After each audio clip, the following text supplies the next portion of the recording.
اعوذ باللہ من الشیطان الرجیم بسم اللہ الرحمن الرحیم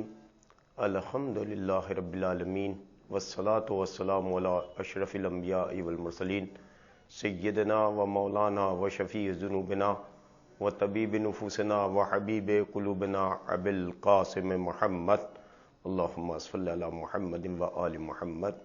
وعلی آل بیتہ الطیبین الطاہرین المعصومین المظلومین ولعنۃ اللہ علی اعدائہم اجمعین اما بعد فقد قال اللہ سبحانہ تبارک و تعالی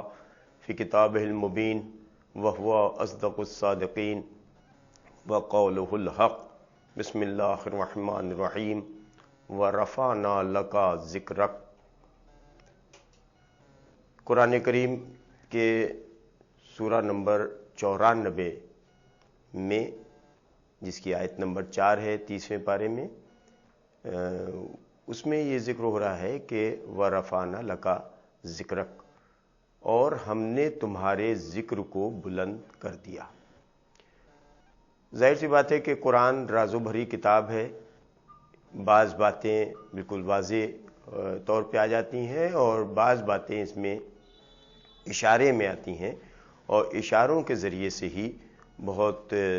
ساری چیزیں اس میں واضح کی جاتی ہیں۔ مثلا اسی میں دیکھ لیا جائے تو اس میں مل رہا ہے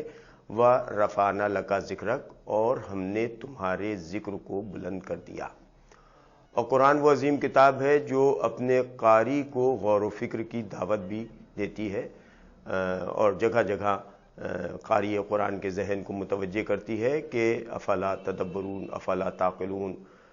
افلا تفکرون، تم فکر کیوں نہیں کرتے، تم عقل کیوں نہیں لگاتے، تم تدبر کیوں نہیں کرتے۔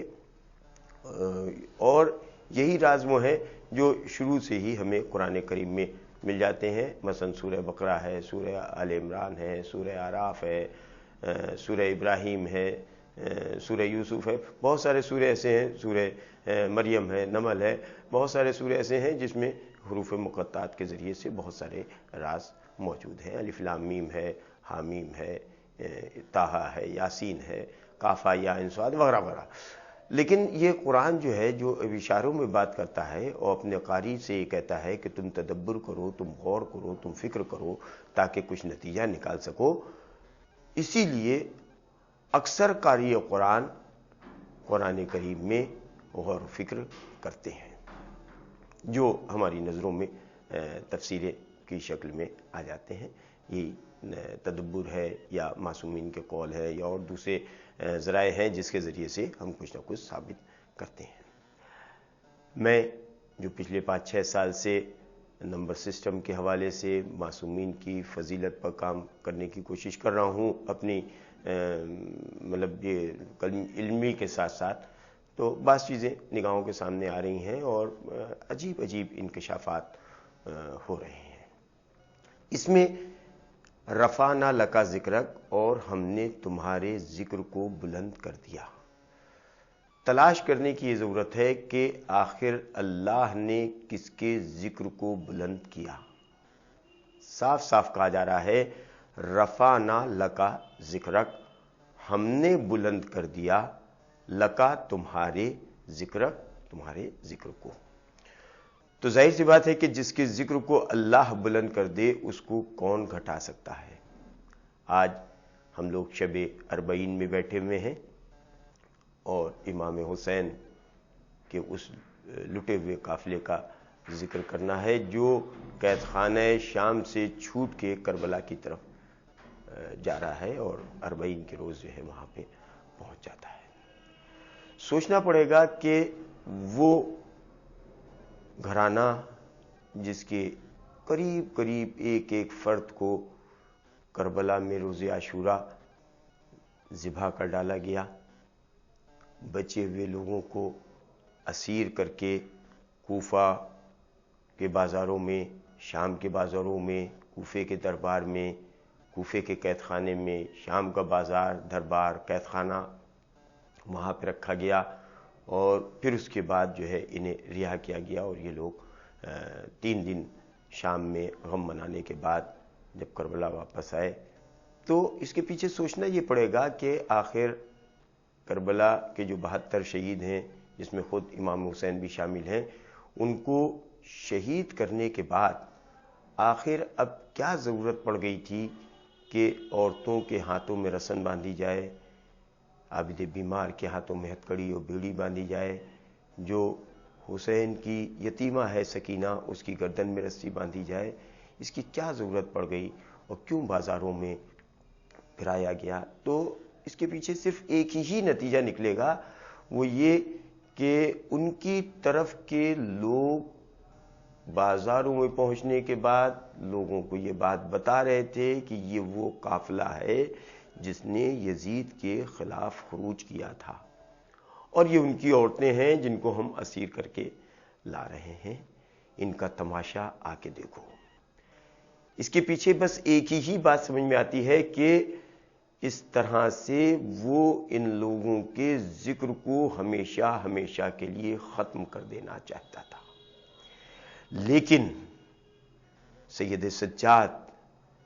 جو غشی کی حالت میں تھے، جنہیں عابد بیمار کہا جاتا ہے، کربلا کا بیمار کہا جاتا ہے، وہ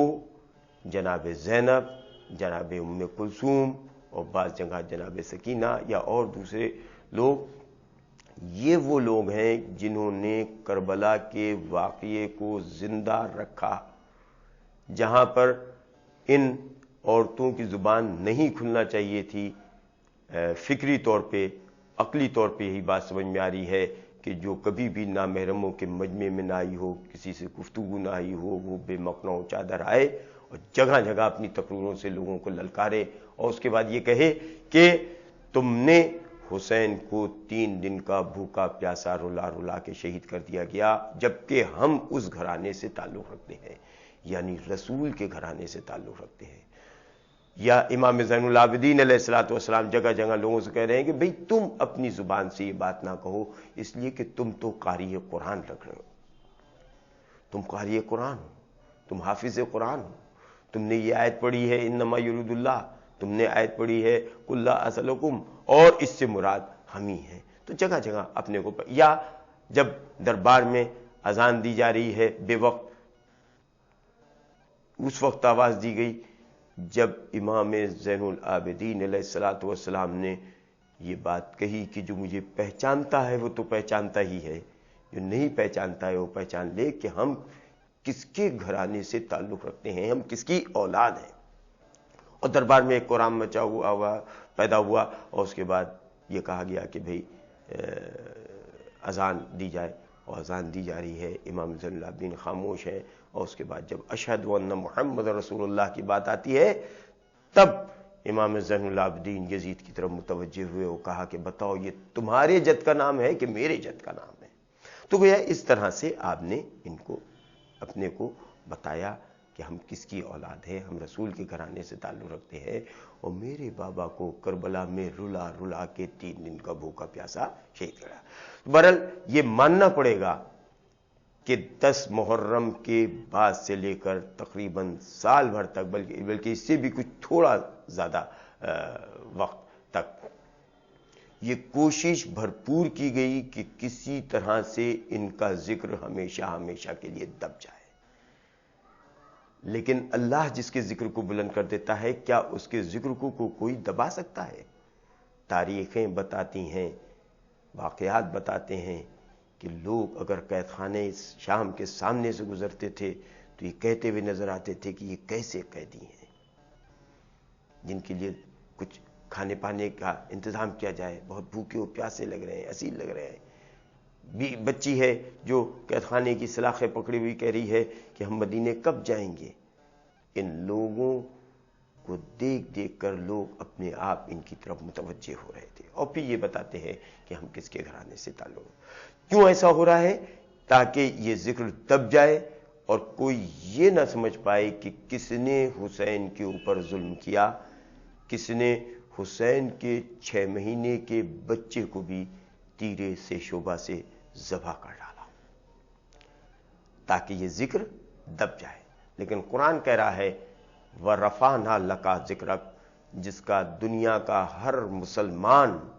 ذکر کرتا رہتا ہے۔ دنیا کا ہر مسلمان اس آیے کریمہ کو پڑھتا ہے، اس سورے کو پڑھتا ہے، سورہ الم نشرہ کو، جو قرآن کا سورہ نمبر 94 ہے، سورہ الم نشرہ، اس میں مل رہا ہے وَرَفَعْنَا لَكَ ذِكْرَكَ، اور ہم نے تمہارے ذکر کو بلند کر دیا۔ تو کربلا کے واقعے کو ہم اور آپ دیکھتے ہیں تو پتہ چلتا ہے کہ مخالف کے لوگ پوری طرح سے لگے ہوئے تھے کہ کسی طرح سے یہ ذکر دب جائے، کسی طرح سے یہ ذکر آگے نہ پہنچے۔ یہ فطرت بھی ہے، فطرت یہ ہے کہ جب کوئی کسی کے اوپر ظلم کرتا ہے، ہم لوگ اپنے گھروں میں بھی دیکھتے ہیں کہ اگر تنبیہن ہم نے اپنے بچے کے اوپر تنبیہن تاکہ اس میں سدھار پیدا ہو سکے، اس کو کچھ مار دیا، ڈانٹ دیا، رونا چاہتا ہے، چیخنا چاہتا ہے، تو ہم اپنی زبان سب آدمی مطالعہ کر سکتے ہیں اپنے گھروں کا کہ فوراً مارنے والا اس مار کھانے والے بچے سے کہتا ہے کہ اگر تمہاری آواز بلند ہوئی تو ہم تمہیں اور ماریں گے۔ یعنی رونے کی آواز دور تک نہ جائے، اگر رونے کی آواز دور تک چلی گئی تو لوگوں کے ذہن میں سوال پیدا ہوگا کہ آخر یہ کیوں رو رہا ہے، کس نے اس کے اوپر ظلم کیا ہے، کس نے اس کو تکلیف پہنچائی ہے، کس نے اس کو پریشان کیا ہے۔ ہم اور آپ سماج میں دیکھتے ہیں کہ اگر کوئی راستہ چلتے ہوئے کوئی آدمی ٹھٹے مار کے ہنس رہا ہے تو ہم اس کے قریب نہیں جاتے ہیں۔ فطرت بھی یہی ہے کہ اگر کوئی بے وقت ہنس رہا ہے، مسکرا رہا ہے تو ہم اس کے قریب نہیں جاتے ہیں، بلکہ آگے چلتے چلے جاتے ہیں۔ اس کے برخلاف اگر کوئی رو رہا ہے، سسکیاں لے رہا ہے یا چیخیں مار کے رو رہا ہے، تو فطری طور پر زیادہ تر انسان ایسے ہوتے ہیں جو اس کے قریب پہنچ کے پوچھنا چاہتے ہیں کہ آخر تمہیں تکلیف کس نے پہنچائی، تمہارے اوپر ظلم کس نے کیا، تمہیں کس نے پریشان کیا ہے۔ اور اگر امکان میں ہوتا ہے تو ہم اس ظالم کو تلاش کرتے ہیں، کوشش کرتے ہیں کہ اس ظلم کا بدلہ لیا جائے، اور اگر امکان میں نہیں ہوتا تو اپنے آپ ذہن میں اس ظالم کے خلاف ایک خراب سی تصویر بن جاتی ہے کہ کیسا ظالم ہے جس نے اس کے اوپر ظلم کیا ہے۔ شاید اسی لیے جناب فاطمہ زہرا نے پوچھا تھا اپنے بابا سے کہ بتائیے کہ میرے لال کے اوپر روئے گا کون؟ کہا ایک قوم پیدا ہوگی، اور وہ قوم میں طے نہیں ہے کہ کس قبیلے کس فرقے کے لوگ ہوں گے۔ شاید یہی وجہ ہے کہ آج ہم اور آپ دیکھتے ہیں کہ ہر طرح کے لوگ، ہر فرقے کے لوگ، ہر قوم و قبیلے کے لوگ آقا حسین کے اوپر آنسو بہاتے ہوئے نظر آتے ہیں۔ خاص طور سے اگر ان کے بیٹے جناب علی اصغر یا جناب سکینہ ان کی بیٹی کا ذکر ہو جاتا ہے کہ انہیں ان تکالیف کے ساتھ شہید کر دیا گیا، سے شعبہ تیر مار دیا گیا، بھوکا و پیاسا رکھا گیا، وہ بچی نے قید خانہ شام میں اپنا دم توڑ دیا، تو اپنے آپ لوگ یزید سے نفرت کرنے لگتے ہیں کہ ایسا ظالم تھا۔ انہوں نے چاہا کہ اس ذکر کو دبائیں، لیکن الحمدللہ جیسے جیسے کوشش کی گئی ویسے ویسے یہ ذکر بلند کر، اور کیوں نہ ہوتا، اس لیے کہ قرآن بھی کہہ رہا ہے کہ وَرَفَعْنَا لَكَ ذِكْرَكَ، اور ہم نے تمہارے ذکر کو بلند کر دیا۔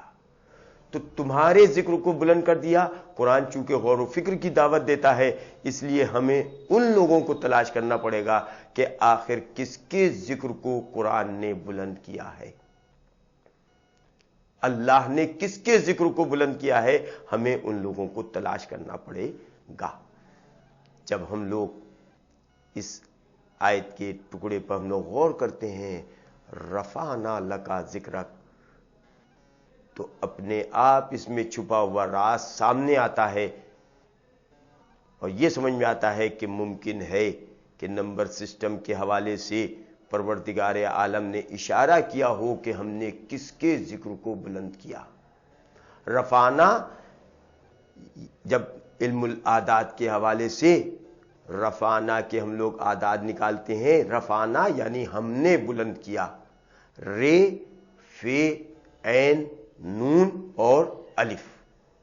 لکا، لام، کاف، ذکرک، زے، کاف، رے اور کاف۔ جب اس کے ہم لوگ پورے عدد نکالتے ہیں تو ایک خوبصورت اشارہ ملتا ہے، اور یہ سمجھ میں آتا ہے کہ ممکن ہے کہ اسی طرف اللہ نے ذکر کیا ہو کہ ہم نے تمہارے ذکر کو بلند کر دیا۔ رے کے عدد ہوتے ہیں 200، فے کے عدد ہوتے ہیں 80 یعنی 280، عین کے عدد ہوتے ہیں 70، 280 اور 70 350، اور نون کے عدد ہوتے ہیں 50، 350 اور 50 400، الف کا عدد ہوتا ہے 1 یعنی 401۔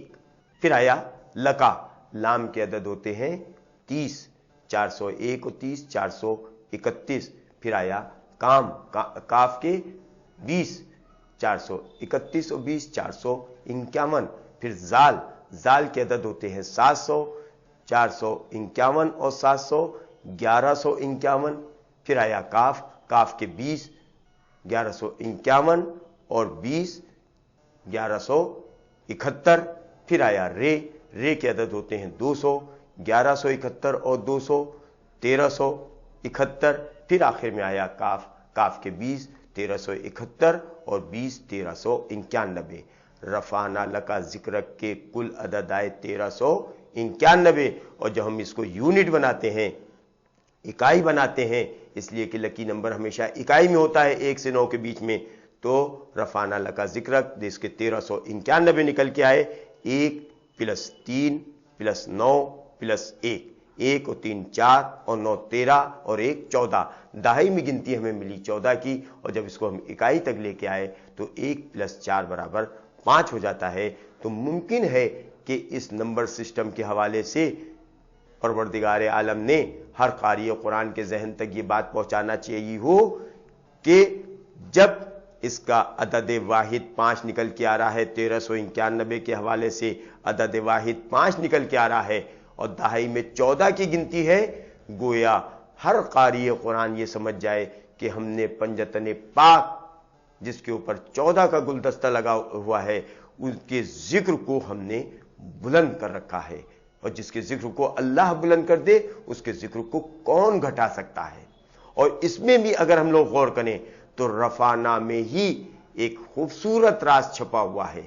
رفعنا جس کے کل عدد ابھی میں نے بتایا کہ 401 ہوتے ہیں، جب اس کا یونٹ بناتے ہیں تو 4 + 0 + 1 = 5 ہو جاتا ہے۔ وہ 5 کون ہیں؟ اس کا بھی ممکن ہے کہ رفعنا میں ہی راز چھپا ہوا ہو۔ اس میں کل حروف استعمال ہو رہے ہیں، رے، فے، عین، نون اور الف، یعنی 5 حروف ہی استعمال ہو رہے ہیں۔ ممکن ہے ان 5 حروف کے ذریعے سے پنجتن پاک کی طرف اشارہ ہو، اور رفعنا کے جب کل عدد 401 ہو گئے تو 4 + 0 + 1 = 5 ہو جاتا ہے، یعنی پنجتن پاک علیہ الصلوۃ والسلام کی طرف ممکن ہے ان حوالوں سے اشارے موجود ہوں۔ اور دوسری طرف ہم لوگ یہ دیکھتے ہیں کہ ہم لوگ شارٹ فارم اور فل فارم پوری طرح سے سمجھتے ہیں۔ یہ جو الف لام میم اور ہا میم اور کاف یا عین صاد، یہ جو قرآن کریم میں ہے یہ گویا شارٹ فارم ہے، حروف مقطعات جنہیں ہم اور آپ کہتے ہیں۔ لیکن رفعنا میں ہم لوگ دیکھتے ہیں کہ جب شارٹ فارم، جب حروف نکال کے کوئی ایک اچھا سا لفظ بن جاتا ہے تو پھر ہم الگ الگ حروف کا استعمال نہیں کرتے ہیں۔ جیسے لکھنؤ یونیورسٹی کے لیے ہم لوگ LU کہتے ہیں، LU، لیکن جب لکھنؤ یونیورسٹی ٹیچرز ایسوسی ایشن کی بات ہوتی ہے تو لکھنؤ کا L نکال لیا، یونیورسٹی کا U نکالا، ٹیچرز کا T نکالا، ایسوسی ایشن کا A نکالا، تو اب ہم LUTA نہیں کہتے، بلکہ اس سے خوبصورت لفظ بن جاتا ہے لوٹا، تو ہم لوگ کہتے ہیں لوٹا۔ اسی طرح کیٹ ہے، کمبائنڈ ایڈمیشن ٹیسٹ۔ اسی طرح اور چیزیں بھی ہم لوگ دیکھتے ہیں کہ شارٹ فارم اور فل فارم ہوتا ہے۔ جب شارٹ فارم میں حروف نکال کے کوئی اچھا سا لفظ بن جاتا ہے تو ہم اس لفظ کا استعمال کرتے ہیں، نہ کہ الگ الگ حروف کا۔ ممکن ہے رفعنا یعنی ہم نے تمہارے ذکر کو بلند کیا، ہم نے بلند کیا، رفعنا ہم نے بلند کیا، ہم نے بلند کیا، خدا کہہ رہا ہے ہم نے بلند کیا، اور یہ شارٹ فارم میں آئے ہوں رے، فے، عین، نون اور الف۔ رفعنا، رے، فے، عین، نون، الف، جو شارٹ فارم میں ہو، الگ الگ حروف نکال کے رکھے گئے ہوں، اور جب اس کا فل فارم بنایا جاتا ہے کہ کس کے ذکر کو بلند کیا تو ممکن ہے کہ رے سے رسول اللہ کی طرف اشارہ ہو. رے فار رسول اللہ، فے سے فاطمہ زہرا، فے فار فاطمہ زہرا، این فار علی مرتضی، نون فار نجیب الطرفین، اور الف سے ابو عبداللہ الحسین. گویا پنجتن پاک کی طرف اشارہ بھی رفانہ کے ذریعے سے کیا گیا ہو، ان کے ذکر کو ہم نے بلند کر دیا. اور پھر یہی قرآن کہتا ہے، یہی قرآن سورہ سواد جو قرآن کا 48واں سورہ ہے، جس کی ابتدا ہی حروف مقطعات سے 7 سے ہوتی ہے، سواد والقرآن ذی الذکر. سواد کیا ہے؟ جب اس کو ہم ملفوظی اعتبار سے لکھتے ہیں سواد الف دال، تو اس میں بھی اشارہ ملتا ہے سواد کے 90، الف کا 1 91 اور دال کے 4 91 اور 4 95. اور جب یونٹ بناتے ہیں تو 95، 9 + 5 = 14 اور 1 + 4 = 5. گویا پنجتن پاک کی طرف اشارہ ہے. اور یہی سورہ جہاں پہ ختم ہو رہا ہے وہاں پہ کہا جا رہا ہے ان ہوا الا ذکر للعالمین ولا تعلمن نبعہ بعد حین. بے شک بس یہی ذکر وہ ہے جو عالمین کے لیے نصیحت بنا ہوا ہے، اور عنقریب بہت جلد تم لوگ سمجھ جاؤ گے اس کی حقیقت کو. بس عنقریب تم لوگ اس حقیقت. ولا تعلمن نبعہ بعد حین، جہاں پہ یہ سورہ سواد جو ہے جہاں پہ ختم ہو رہا ہے وہاں کہا جا رہا ہے 27ویں آیت میں ان ہوا الا ذکر للعالمین، بے شک یہی ذکر عالمین کے لیے ہے. اور عنقریب سب لوگ اس کی حقیقت کو پہچان جائیں گے، جان جائیں گے کہ آخر کون سا ذکر عالمین کے لیے ہے. اور اس میں بھی خوبصورت اشارہ ہے وہ پنجتن پاک علیہ الصلوۃ والسلام کی طرف، 14 معصومین علیہ الصلوۃ والسلام کی طرف. جب ہم ان ہوا الا ذکر للعالمین کے اعداد نکالتے ہیں، اس کی 1274 عدد نکل کے آتے ہیں. آخر کون سا ذکر ہے جو عالمین کے لیے نصیحت بنا ہوا ہے؟ کون سی ذکر ایسا ہے جو عالمین کے لیے ایک بہترین تحفہ ہے؟ اور لوگ بہت جلد اس کی حقیقت کو پہچان جائیں گے کہ یہی ذکر وہ ہے جو عالمین کے لیے ایک نصیحت ہے. اسی کے ذریعے سے لوگوں کو سبق مل سکتا ہے کہ ہمیں دوسروں کو بس ظلم کرنا چاہیے کہ نہیں کرنا چاہیے. وہی ذکر ہے جو آج کل ایام میں چل رہا ہے. جگہ جگہ مجالس حسین ہو رہی ہیں، جگہ جگہ تفسیر قرآن بیان کیا جا رہا ہے، قرآن کا ذکر ہو رہا ہے، احادیث کا ذکر ہو رہا ہے، تاریخ اسلام کا ذکر ہو رہا ہے، اور خاص طور سے کربلا والوں کا ذکر ہو رہا ہے کہ جہاں پر بہت سارے مظالم ڈھا دیے گئے. اب چہلم بھی قریب آ گیا ہے. کل روز اربعین ہے، جس دن ہم لوگ آقا حسین کا چہلم منائیں گے، جس دن ہم لوگ کربلا کے ان 72 شہیدوں کی یاد منائیں گے کہ جو کربلا میں بھوکے اور پیاسے رلا رلا کے شہید کر ڈالے گئے، جن میں 6 مہینے کا بچہ بھی ہے جس کے گلے کے اوپر سے شعبہ تیر پھینکا گیا. باپ کے ہاتھوں پر یہ بچہ تڑپ کے مر گیا، جس میں کس کا ذکر کیا جائے؟ علی اکبر، جس کے رخصت ہونے کے اوپر آقا حسین نے کہا کہ پروردگارہ تو گواہ رہنا، اب وہ میدان میں جا رہا ہے جو صورت و سیرت رفتار و گفتار میں تیرے رسول سے مشابہ. عباس کا ذکر ہے جس میں جناب قاسم کا ذکر ہوگا، وہ بھتیجا جس کے گلے میں باہیں ڈال کر آقا حسین اور جناب قاسم اتنا روئے کہ بے ہوش ہو گئے. ہر ایک کا ذکر ہوگا. اسی میں جناب سکینہ کا بھی ذکر ہوگا. جناب سکینہ وہ ہیں جو قید خانہ شام میں ہمیشہ اپنی پھوپھی سے کہتی رہیں کہ پھوپھی اماں ہم مدینے کب جائیں گے؟ یہ پرندے کہاں جا رہے ہیں؟ کہا اپنے آشیانے میں جا رہے ہیں، ہم مدینے کب جائیں گے؟ گویا مدینے کی تمنا کرنے والی سکینہ کا بھی روز اربعین کے لیے ملتا یہ ہے کہ لٹا ہوا قافلہ 20 سفر کو کربلا کی سرزمین پر پہنچا اور تمام بیبیاں اپنی اپنی وارثوں کی قبروں کے اوپر گئیں۔ کیا اس موقع کے اوپر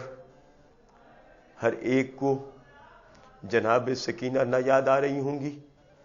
جو مدینے جانے کی تمنا رکھتی تھیں، جو اپنے بابا کو بہت زیادہ چاہتی تھیں، جو آخری رخصت کے موقع پر اپنے بابا سے یہ کہہ رہی تھیں، ان کے اسب وفادار سے یہ کہہ رہی تھیں کہ دیکھو میرے بابا کو میدان میں نہ لے جاؤ، اس لیے کہ آج صبح سے جو بھی میدان میں گیا ہے وہ واپس نہیں آیا، میرا بابا بھی اگر واپس نہیں آیا تو میں یتیم ہو جاؤں گی۔ یہ یتیمی کا احساس و خیال رکھنے والی سکینہ جب کہہ رہی ہے اے اسب وفادار میرے بابا کو میدان میں نہ لے جاؤ، کیا ہر بیوی کو جو کربلا 20 سفر کو روز 40 پہنچے ہیں یہ لوگ، جن میں زینب بھی ہیں، جن میں ام کلثوم بھی ہیں، جن میں رباب بھی ہیں، ام لیلہ بھی ہیں، سید سجاد بھی ہیں، ان لوگوں کو وہ بچی نہ یاد آ رہی ہوگی جسے اپنی یتیمی کا بڑا احساس تھا؟ اور آقا حسین کربلا میں جب ان کی شہادت ہو گئی اور منادی نے ندا بلند کر دی کہ الا قتل الحسین بکربلا، الا ذبح الحسین بکربلا، تھوڑی دیر کے بعد لاشیں پامال ہونے لگے، خیموں میں آگ لگ گئی، سیدانیوں کے سروں سے چادریں اتار لی گئیں، اس بچی کے کان سے گوشوارے اتارے گئے، اس بچی کے منہ کے اوپر تماچے لگائے، اس بچی کے دامن میں آگ لگی ہوئی تھی، یہاں تک کہ جب شام غریبہ کا سناٹا چھا گیا اور جناب زینب نے بچوں کا شمار شروع کیا تو اس میں دیکھا کہ حسین کی لاڈلی سکینہ نہیں ہے، وہ جو اپنے بابا کو بہت چاہتی تھی، بہت یاد کرتی تھی، وہ چاہتی تھی کہ بابا کے سینے پر سو جائیں۔ جب شام غریبہ کے سناٹے میں سکینہ نہیں ملی تو زینب نے اپنی بہن ام کلثوم سے کہا کہ چلو سکینہ کو ڈھونڈ کے لائیں، اور جب سکینہ کو ڈھونڈنے کے لیے مقتل میں پہنچی تو دیکھا جناب سکینہ وہ ہیں جو اپنے بابا کے سینے پہ آرام کر رہی ہیں، شانہ ہلایا، واپس لے کے آئیں، لیکن سوچنا یہ پڑے گا کہ آخر شام غریبہ کے سناٹے میں بہت سارے لوگ موجود تھے، یہ سکینہ کیوں اپنے بابا کے سینے کو تلاش کرتی ہوئی چلی؟ ایک تو فطری نفسیاتی بات یہ ہے کہ اس سن کے بچے رات میں سوتے وقت اس کو تلاش کرتے ہیں کہ جس سے وہ بہت زیادہ مانوس ہوتے ہیں۔ جناب سکینہ اپنے بابا سے بہت زیادہ مانوس ہیں، انہی کے سینے کے اوپر نیند آتی ہے، تو اسی لیے ممکن ہے جناب سکینہ کے اوپر اپنے بابا کے سینے کو تلاش کرتے ہوئے میدان میں گئی ہوں۔ بابا نے کہا الیہ الیہ سکینہ، اے بی بی سکینہ ادھر آئیے، اور جا کے سینے پر سو گئیں۔ لیکن سوچنا پڑے گا کہ آخر یہ بچی شام غریبہ کے سناٹے میں کیوں گئی؟ شاید انہیں اس بات کا احساس، چونکہ فطری طور پر ہر انسان کو کبھی کبھی ہونے والی چیز کا احساس ہو جاتا ہے، ممکن ہے اس یتیمہ کو بھی اس بات کا احساس ہو چکا ہو کہ آج کی رات ہمارے لیے آخری رات ہے کہ جب ہم بابا کے سینے پر سوئیں، اس لیے کہ قید خانہ شام سے چھوٹنے کے بعد اور بیویاں تو بابا کی قبر پہ بھی آ جائیں گی، اپنے وارثوں کی قبر پہ بھی پہنچ جائیں گی، لیکن میں وہ ہوں گی جو قید خانہ شام میں ہمیشہ ہمیشہ کے لیے سو جاؤں گی۔ اس لیے آج کی رات ہمارے لیے گویا زندگی کی آخری رات ہے۔ آج کی رات ہم جناب امام حسین اپنے بابا کے سینے کے اوپر سو لیں، نہیں تو اس کے بعد جب 11ویں محرم آئے گی تو ہمیں اسیر کر کے لے جائے گا اور ہمیشہ ہمیشہ کے لیے ہم قید خانہ شام میں سو جائیں گے۔ تو ہر بی بی آئی، ہر وارث کی قبر پر بیٹھی، لیکن سکینہ اپنے بابا کی قبر پر بھی واپس نہ آ سکیں، سکینہ قید خانہ شام میں ہی سو گئی۔ ذرا انصاف سے بتائیے، جب جو ہے یہ قافلہ شام سے چل رہا ہوگا تو ہر بی بی کو کتنا نہ سکینہ یاد آ رہی ہوں گی، اے سکینہ چلو مدینے چلنے کا وقت آ گیا، اے سکینہ چلو تمہارے بابا کی قبر پر جانے کا وقت آ گیا، اے سکینہ۔ لیکن سکینہ وہ ہے جو ہمیشہ ہمیشہ کے لیے قید خانہ شام میں سو گئیں، رباب کی گود اجڑ گئی، یہ اربعین کرنے کے لیے اپنے بابا کی قبر پہ نہیں پہنچ سکی۔ الا لعنۃ اللہ قوم الظالمین وسیعلم الذین ظلموا ایام منقلب ینقلبون۔